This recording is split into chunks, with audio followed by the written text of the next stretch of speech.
Welcome to the world of Arogya, the all-in-one hospital management solution. You can either download Arogya app from Play Store or App Store or use the Arogya portal provided to you with Arogya HMIS. Hello everyone. So in today's video, we will look at the estimation of treatment feature in the OPD module. When a patient visits the outpatient department, they may want to know the pricing structure and the approximate cost of the services they will receive. The estimate for treatment option will help them to address this need. From the services section, we select estimate for treatment. Here, we can search for the patient. For example, let's take a patient named Chandra.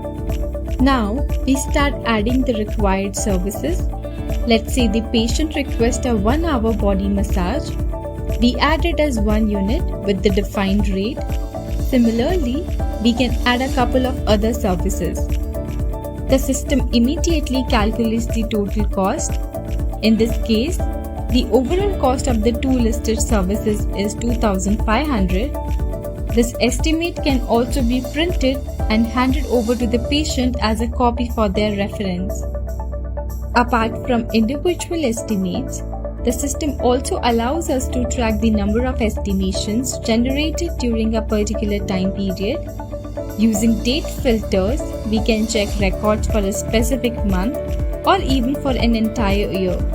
For example, by selecting the period from April 2025 to June 2025, we can see all the estimates created in that range.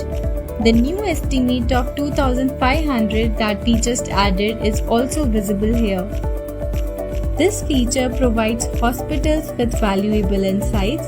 It shows how many estimates have been generated and also analysis of the conversion rate. That is, how many estimations actually turn into completed treatments or sales. Such analysis helps hospital in decision making. They can evaluate demand patterns, understand patient behavior, and plan resources more effectively. Overall, the estimation for treatment feature in the OPD module improves transparency for patients and provides hospitals with meaningful data to strengthen operations and business planning. Thank you for watching.